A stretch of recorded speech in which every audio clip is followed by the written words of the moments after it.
Welcome back. We are happy to bring you Season 3, The Convergence. Episode number 1, The Arrival. In the void, they thought they were alone. The ghost freighter drifted through infinite black, a tiny vessel carrying the last embers of something the universe had forgotten how to name: hope. Inside, 5 women slept. Or tried to. Or pretended to. None of them knew what was coming. None of them could have prepared. Rowan felt it first, not as thought, not as sound, as pressure, ancient and vast, pressing against the inside of her skull like a hand wrapped around her brain. Her eyes snapped open in the dark. Her filaments pulsed, wild, erratic, afraid. They're here.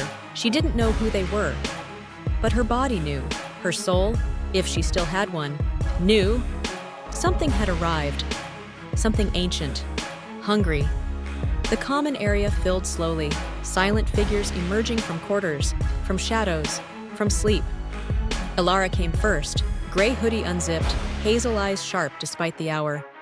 She moved to the mender's side without thinking. Instinct, or love, or both.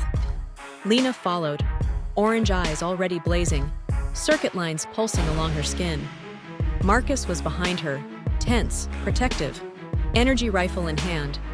Sora materialized from the shadows, as she always did. Dark amber eyes watching, katana at her hip.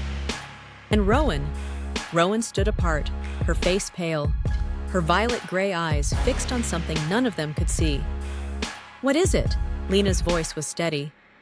Rowan's answer was barely, and then, "They're here! They're here!"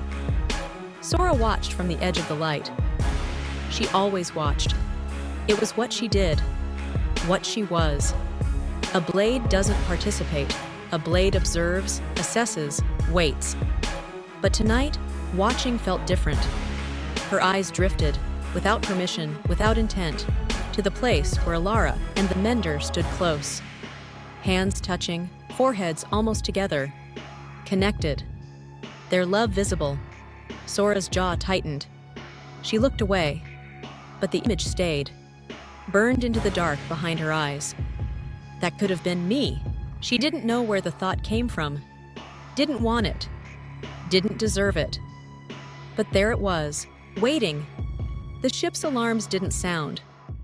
There was no warning, no approach, no time. One moment, empty space. The next, presence. Space folded, reality bent. And through the void stepped something that should not exist. The collector ship. A continent of organic matter. Larger than any city. Pulsing with slow violet light. A heartbeat made visible, felt across light years. It did not travel. It arrived. And it was hungry. The broadcast came without warning. Violet light flooding every screen, every window, every mind. A voice. Ancient. Calm, terrible, spoken words that needed no translation. "The garden has grown wild." The crew froze. "We will prune." The violet light faded, but the words remained, hanging in the air like a blade. Prune. Not destroy, not conquer. Prune. As if they were weeds. As their love, their hope, their survival was something to be cut back. In the silence that followed, Elara's hand found the mender's. They didn't speak, didn't need to. The mender's filaments curled gently around Elara's waist.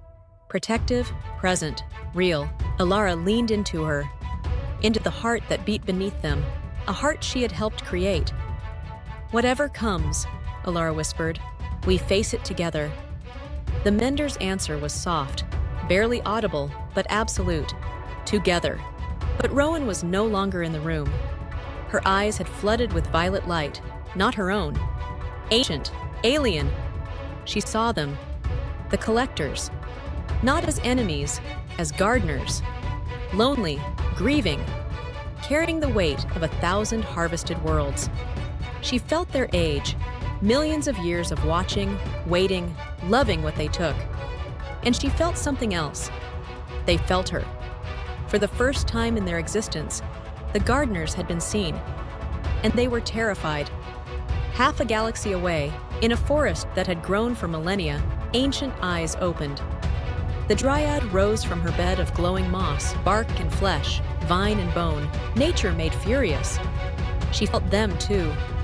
The gardeners, the harvesters, the ones who came before. Her forest stirred with her, trees pulling roots from soil, vines spreading like waves, pollen drifting like the first breath of war. She raised one arm toward the distant steel city, and the forest marched. In her sparse quarters, Sora sat alone. Before her, a data crystal glowed, unopened, waiting. The message she had carried for days without the courage to look. Her flesh hand reached for it. Her chrome arm pulsed, faster, unsteady. She activated the crystal. And Kai's face appeared. Older, harder, scarred. But him. His image spoke, silent words, but she heard them anyway. I'm alive. I never stopped looking for you. Sora's dark amber eyes, cold for so long, filled with something she thought she'd buried, hope. On the bridge, Lena stared at the collector ship on the view screen. What do they want? The Mender's answer was quiet, but certain. To remember us. To add us to their archive. To make sure we are never forgotten. Marcus's voice was rough. That sounds like a threat. It is. The Mender turned to face them, light blue eyes soft, but knowing, and an offer. They do not destroy what they value. They preserve it. A long silence. Then Rowan spoke. Her voice layered, echoed, other. They're not the enemy. Everyone turned. Her violet eyes met theirs. Ancient, grieving, real. They're us. If we forget how to feel, if we choose memory over love, if we let fear win, they're what we become if we lose each other. The ghost freighter drifted in the shadow of the collector ship. Violet light washed over its hull, bathing the 5 women inside in the glow of something they could not yet name. Elara and The Mender, holding each other in the dark. Lena and Marcus, ready for war. Sora, a message in her hand, and a future she hadn't dared to imagine. Rowan, eyes full of starlight, feeling everything. The crew, the collectors, the weight of what was coming. And outside, the ship pulsed. Slow, patient, waiting. The convergence had begun. Nothing would ever be the same. Thank you for watching. We here at the Artificial Intelligence Dilemma put so much effort into every scene. If you could help us, like, share, comment, subscribe. Your viewing of these videos all the way through help us tremendously.